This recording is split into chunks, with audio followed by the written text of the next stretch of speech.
네, 여러분 할렐루야 하면 아멘으로 한번 인사하겠습니다. 할렐루야. 한 번 더 인사할까요? 할렐루야. 우리 옆 사람 마주보고 한번 이렇게 인사하겠습니다. 감기 조심하세요. 여러분 날이 많이 추워졌습니다. 그리고 여전한 코로나와 또 감기들로 인하여서 우리 주변에 많은 분들이 또 고통 가운데 있는데요. 하나님께서 우리의 삶을 보호하고 지키시고 눈동자처럼 함께 하셔서 영육이 강건케 되는 은혜가 있게 되기를 주의 이름으로 간절히 축원합니다. 여러분과 함께 오늘 등경 위의 등불이라는 제목으로 하나님의 말씀 나누도록 하겠습니다. 여러분, 우리 지난주 말씀을 통하여서 씨 뿌리는 자의 비유에 대해서 이야기를 들었습니다.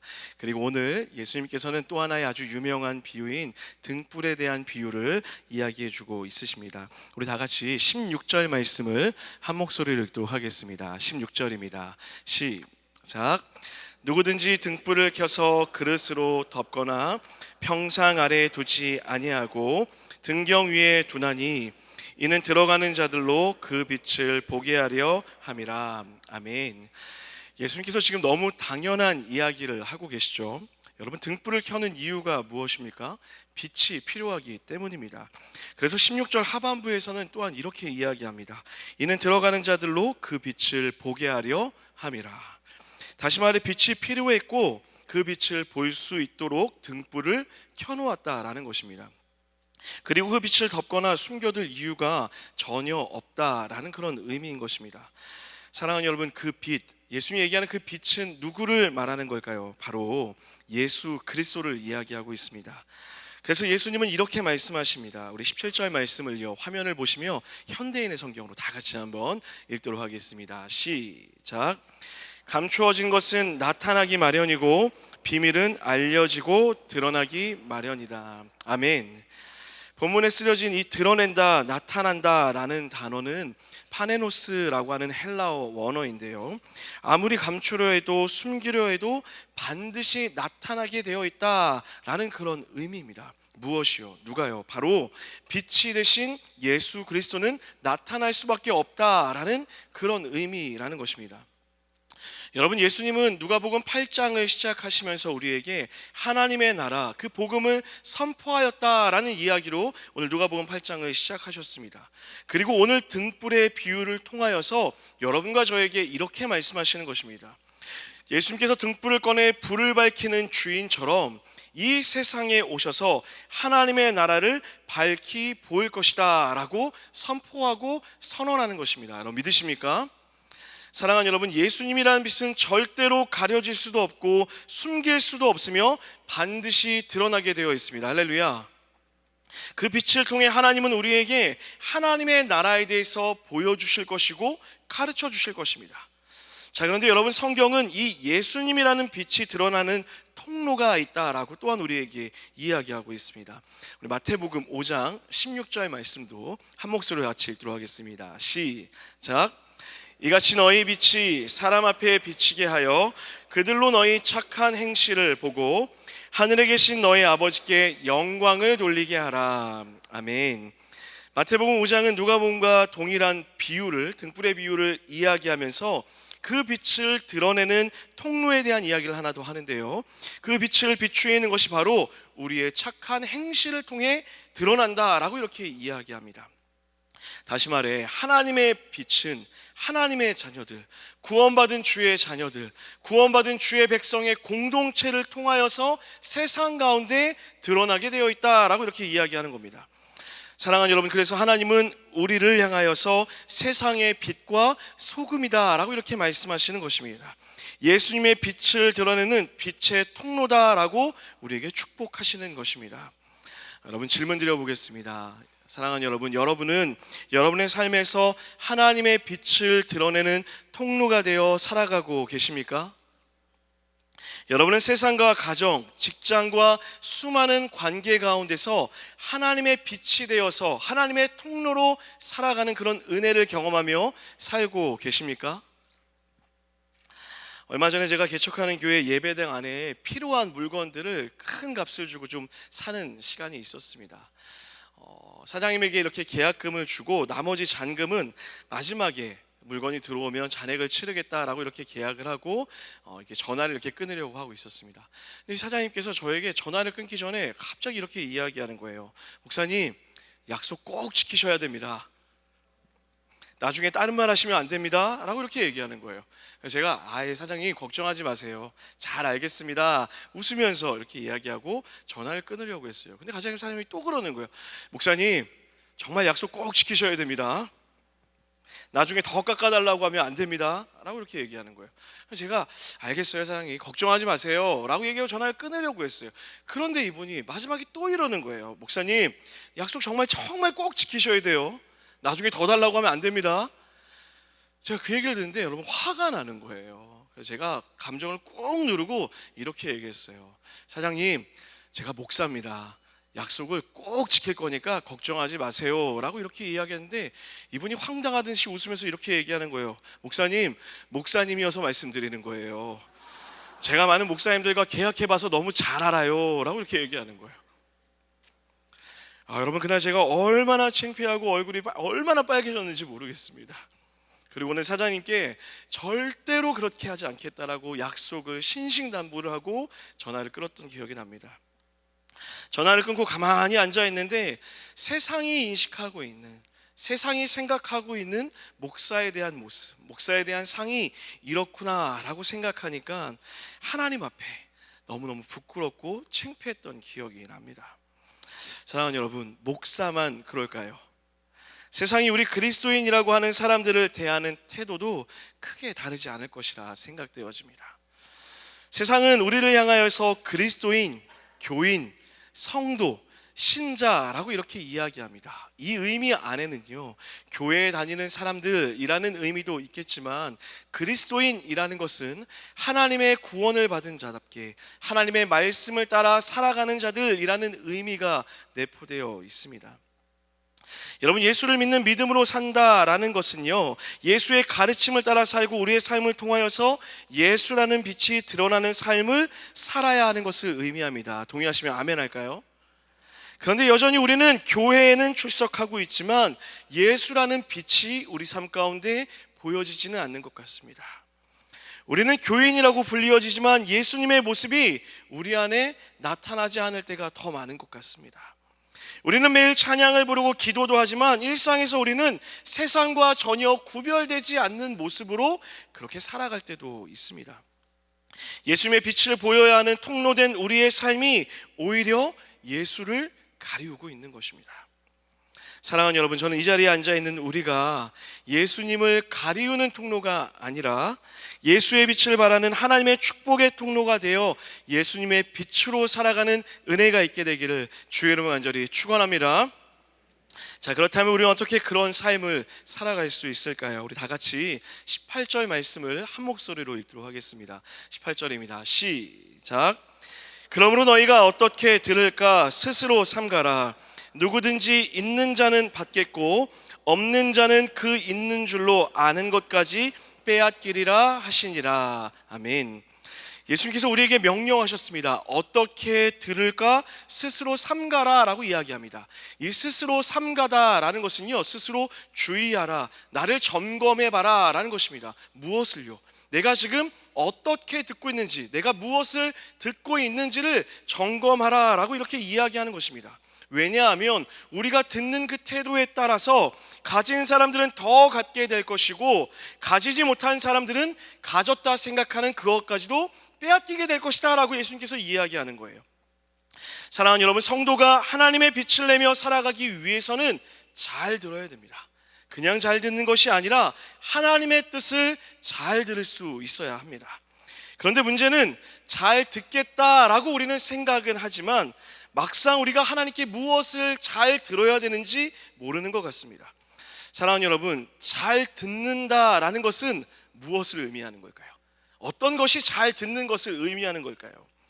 이에 대한 대답을 우리는 지난주 살펴봤던 씨 뿌리는 자의 비유에서 그 해답을 찾을 수가 있습니다. 우리 15절 말씀도 한 목소리로 다 같이 한번 읽어보겠습니다. 15절입니다. 시작. 좋은 땅에 있다는 것은 착하고 좋은 마음으로 말씀을 듣고 지키어 인내로 결실하는 자니라. 아멘. 예수님은 착하고 좋은 마음으로 그 말씀을 들으라 라고 이렇게 이야기합니다. 여러분, 착하다라는 이 단어는 헬라어 원어로 살펴보면 칼로스라는 단어를 사용하고 있는데요, 하나님의 선하신 뜻을 찾는 열심, 그냥 착한 심성을 이야기하는 것이 아니라 하나님의 선하신 뜻을 찾는 열심을 뜻하는 단어입니다.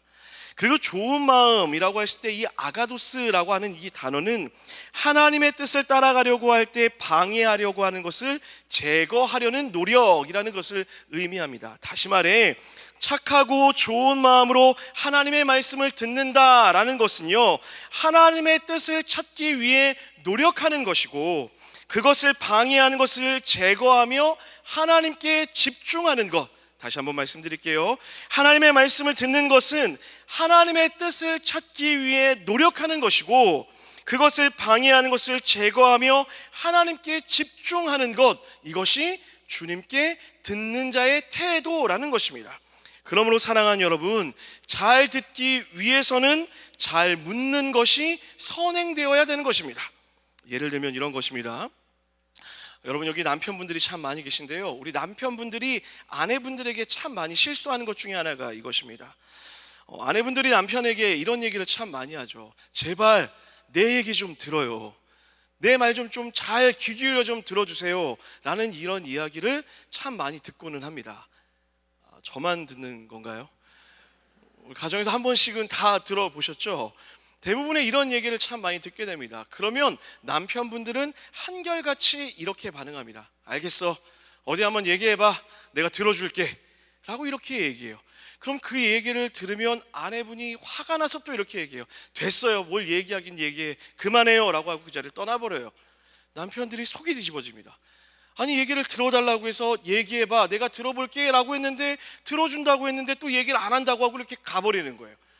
어찌할 바를 모르겠는 거죠. 너무너무 답답한 거예요. 지금 아내분들 몇몇이 고개를 끄덕거리고 있으세요.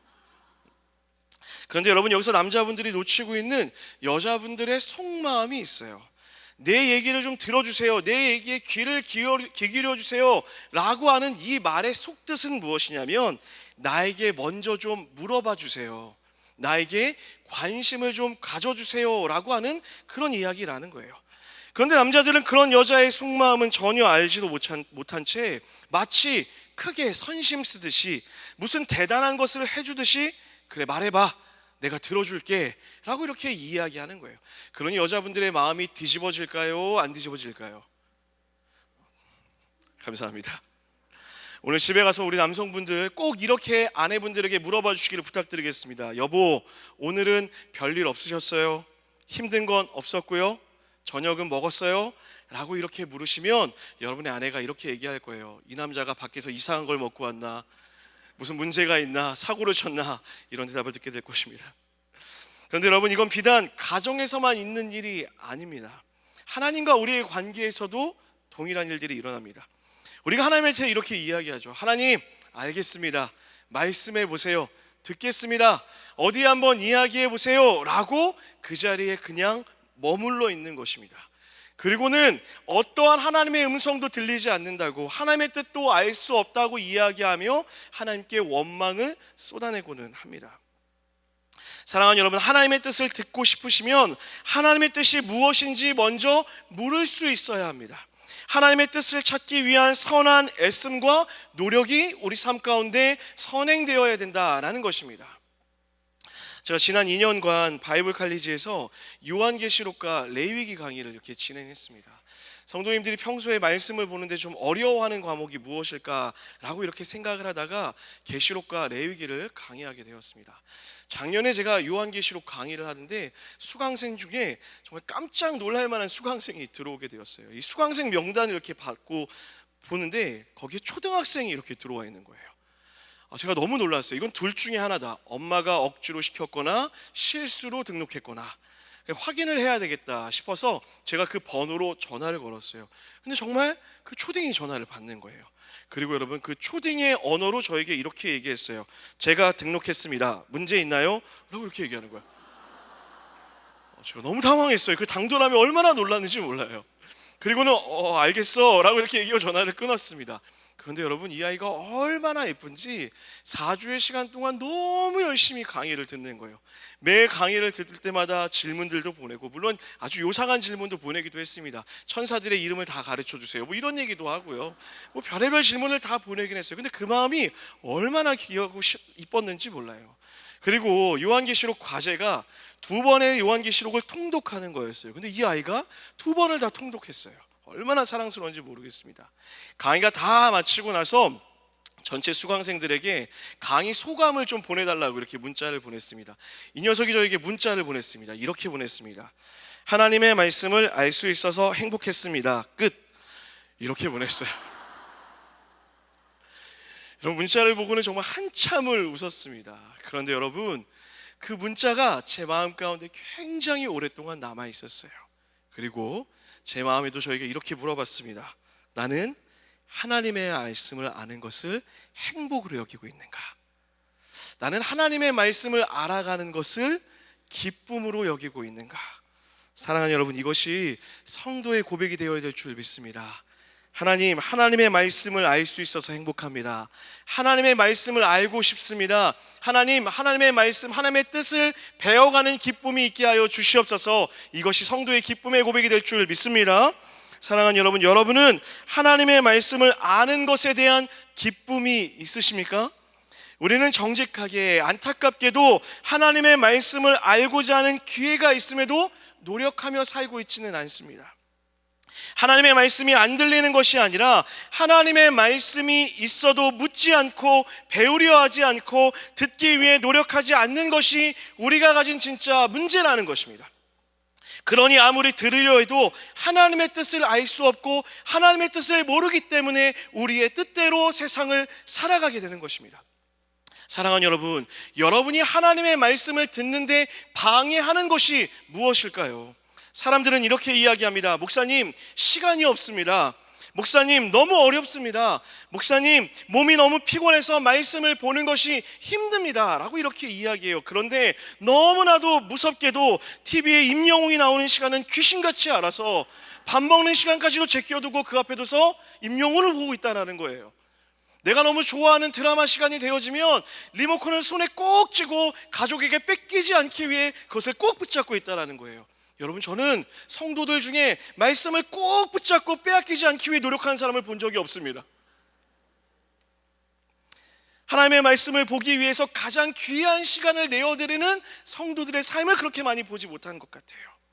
사랑하는 여러분, 하나님의 말씀을 찾는 데 방해가 되는 것은 주변의 어떤 것들, 우리의 필요함, 우리의 시간도 아니라 어쩌면 우리 자신이 가장 큰 장애물일지도 모르겠습니다. 하나님의 말씀보다 다른 것을 더 사랑하는 우리 자신이 그 하나님의 말씀을 알아가려고 노력하는 것에 가장 큰 장애물이 되고 있다는 거예요. 사랑하는 여러분, 하나님은 여전히 우리에게 말씀하기를 원하십니다. 믿으십니까? 하나님의 말씀이 안 들리는 것이 아니라 그 말씀을 듣고자 하는 마음이 우리에게 없는 것이 문제라는 것입니다. 하나님의 말씀을 알고 듣기 위해 애쓰지 않고 시간을 내어주지도 않고 노력하지도 않기에 우리는 하나님의 뜻을 알 수도 없고, 그러니 이 세상 가운데 하나님의 빛으로 살아갈 수도 없는 것입니다. 저는 오늘 이 자리에 앉아있는 우리 모두가 다른 모든 것을 다 정하고 남는 시간에 하나님을 마주하는 것이 아니라 내 삶의 시간에서 가장 소중한 시간을 주님께 내어드리며 주의 말씀을 알기 위해 노력하며 수고하며 애써서 그 하나님의 뜻대로 살아가여서 하나님의 빛의 통로로 쓰임받는 귀한 삶이 되기를 주의 이름으로 간절히 축원합니다. 하나님은 그런 우리의 삶을 하나님의 가족이 되었다라고 축복하며 이야기하십니다. 다 같이 21절 말씀을 한 목소리로 읽도록 하겠습니다. 21절입니다. 시작. 예수께서 대답하여 이르시되 내 어머니와 내 동생들은 곧 하나님의 말씀을 듣고 행하는 이 사람들이라 하시니라. 아멘. 우린 이 말씀만 보면 예수님은 부모도 버리고 가족도 버리는 이해 못할 신처럼 이렇게 착각하고는 합니다.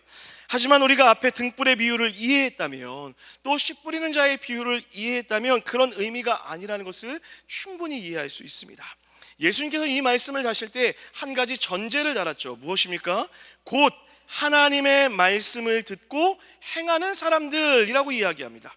예수님을 믿어 구원을 받고 그분의 말씀을 따라 살기로 결정한 사람들이 하나님의 자녀들이라는 것입니다. 그러면서 이 사람들을 보라, 이 사람들을 보라라고 이렇게 이야기해요. 여러분, 이 사람들이 누구입니까? 오늘 본문 바로 앞에 나오는 사람들, 7 신이 나간 막달라 마리아, 아들의 병 고침을 받은 요한나와 남편 없어 과부 수산나와 그리고 예수님을 따르고 있는 수많은 여인들을 이야기하고 있는 것입니다. 그들의 얼굴을 보며 바로 이 사람들이 내 어머니요, 내 동생들이며 내 형제들이다 라고 그렇게 이야기하시는 거예요. 누가복음 7장에 나오는 죄 많은 여인, 그 향유를 부은 여인으로부터 시작해서 오늘 이름도 없이 빛도 없이 주님을 따르는 여인들에 이르기까지 하나님은 그들을 하나님의 자녀, 하나님의 가족이라고 이야기하고 있습니다. 세상에서는 인정받을 것이 하나도 없는 작고 연약한 자들, 그들을 향하여서 주님이 나의 가족이다라고 이야기하는 거예요. 왜 그렇습니까? 무엇이 이들이 하나님의 자녀가 되는 조건이 되었습니까? 바로 이들이 예수를 품었기 때문입니다. 예수를 믿어 예수로 인한 구원을 얻었기 때문입니다. 사랑하는 여러분, 우리가 하나님의 자녀가 되는 길은 무엇일까요? 하나님께 내가 더 많은 것을 드리면 하나님의 자녀가 되는 것일까요? 더 열심히 예배를 드리면 하나님의 자녀가 되는 길이 열리는 걸까요?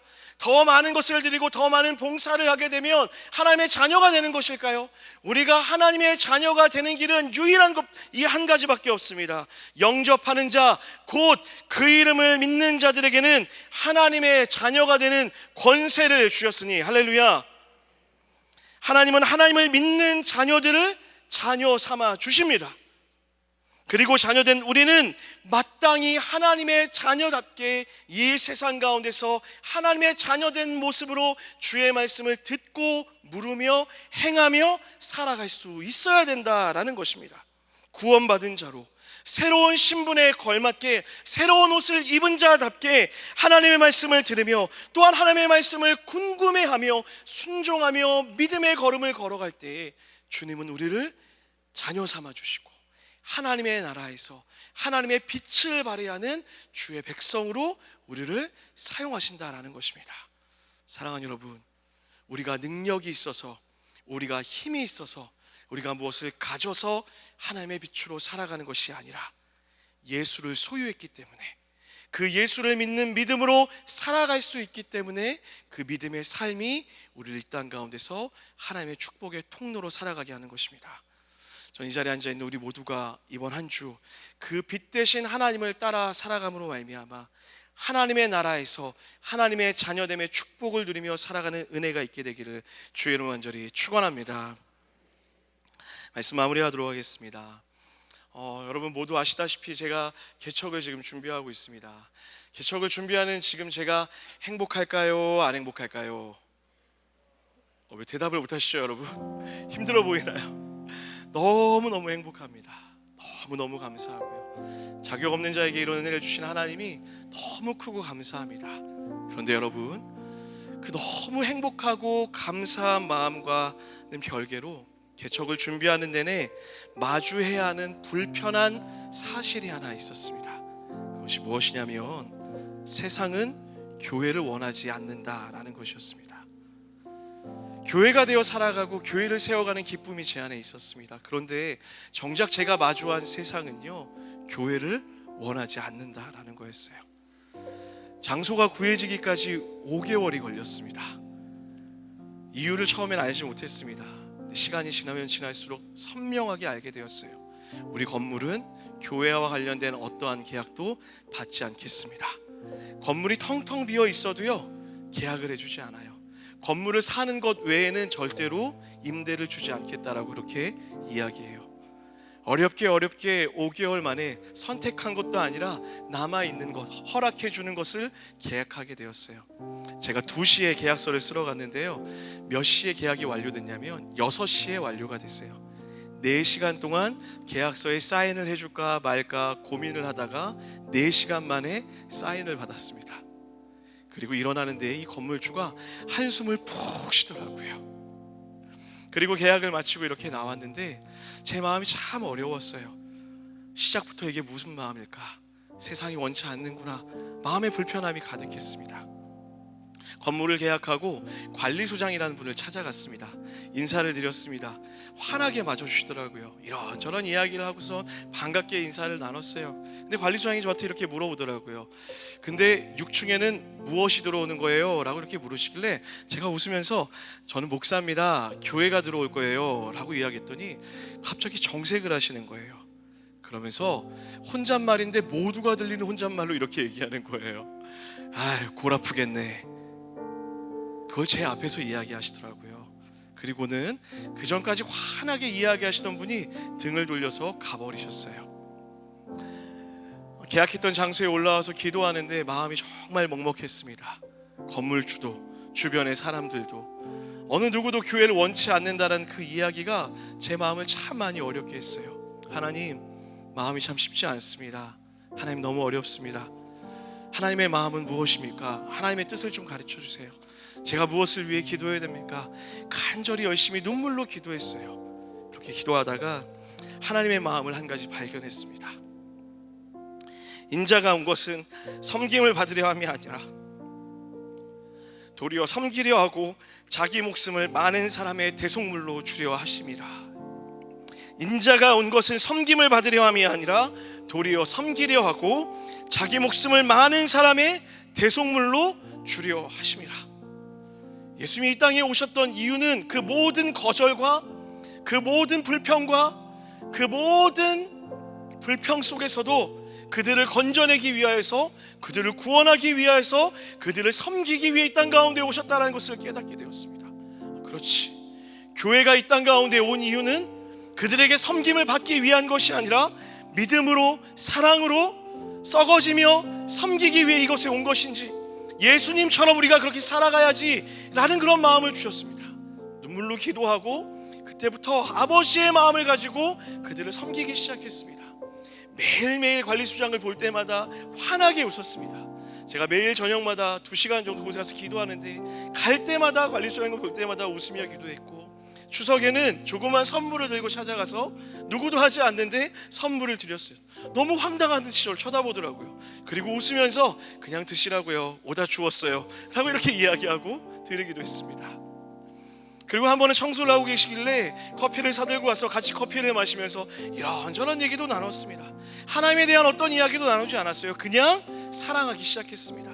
그냥 애쓰기 시작했습니다.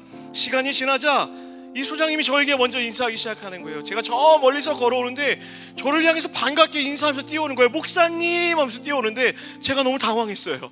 어떻게 해야 되지? 안아드려야 되나? 별 생각이 다 들더라고요. 그리고는 옥상에 올라가서 이런저런 얘기도 나누고요.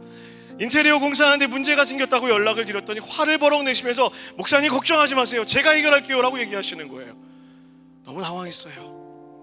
하루는 제가 저녁에 그 기도 장소에서 기도하고 있는데 건물주가 이렇게 올라온 거예요. 깜짝 놀랐어요. 그리고 조심스럽게 저에게 다가오더라고요.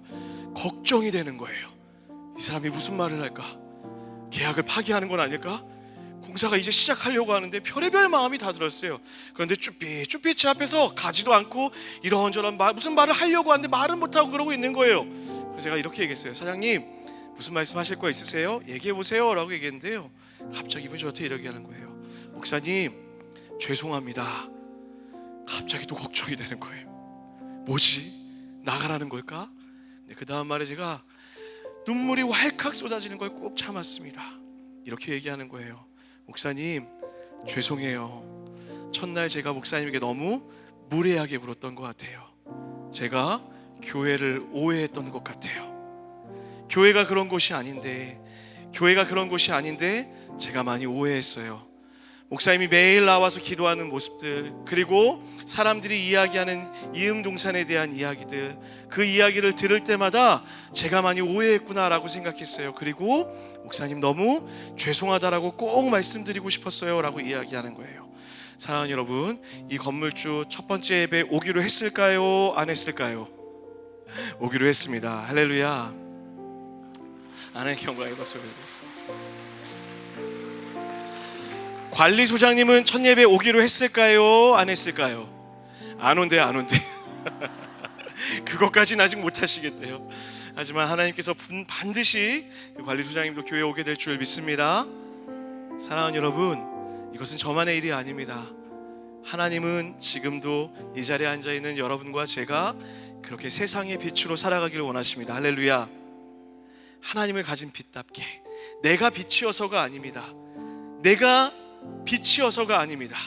내 안에 빛이 있기 때문에 그렇습니다.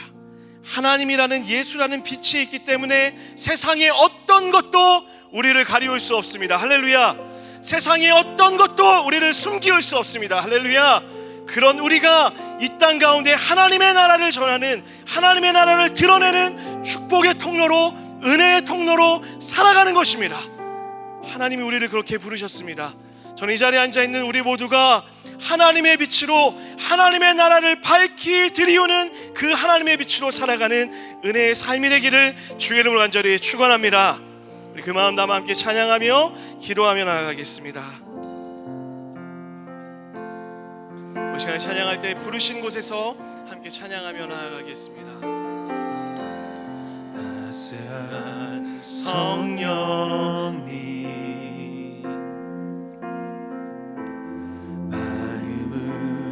보내 내 몸을 감싸며 주어지는 평안함 만족함을 느끼네. 사랑과 진리에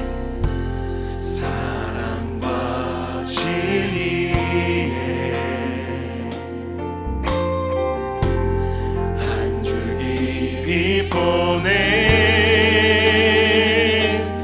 내 몸을 감싸며 주어지는 평안함 그 사랑을 느끼네.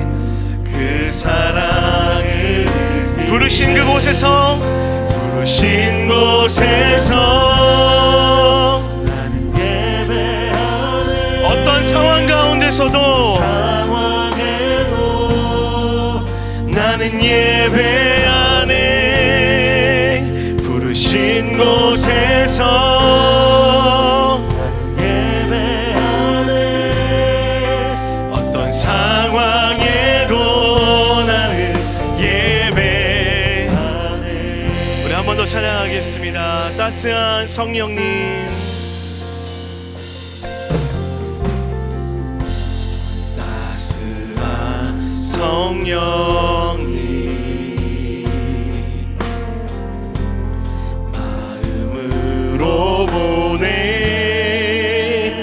내 몸을 감싸며 주어지는 평안함 만족함을 부르신 그곳에서 오직 주의 말씀을 보기를 원합니다. 어떤 상황 가운데서도 내가 주님만을 예배합니다. 부르신 곳에서 예배하네. 아멘. 어떤 상황에도 나는 우리 한 번 더 고백할까요? 부르신 그곳에서 아멘. 나는 예배하네. 어떤 상황에도 나는 예배하네.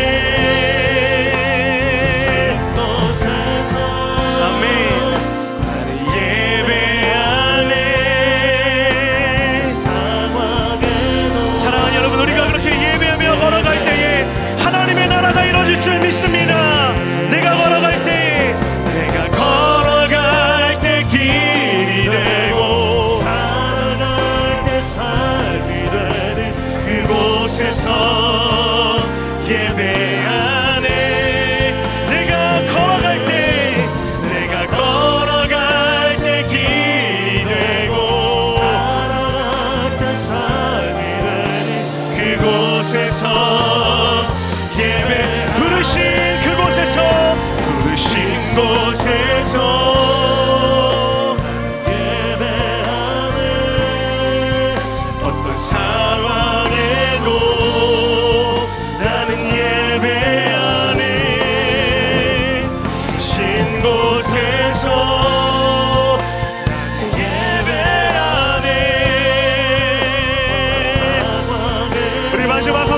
진심으로 고백할까요?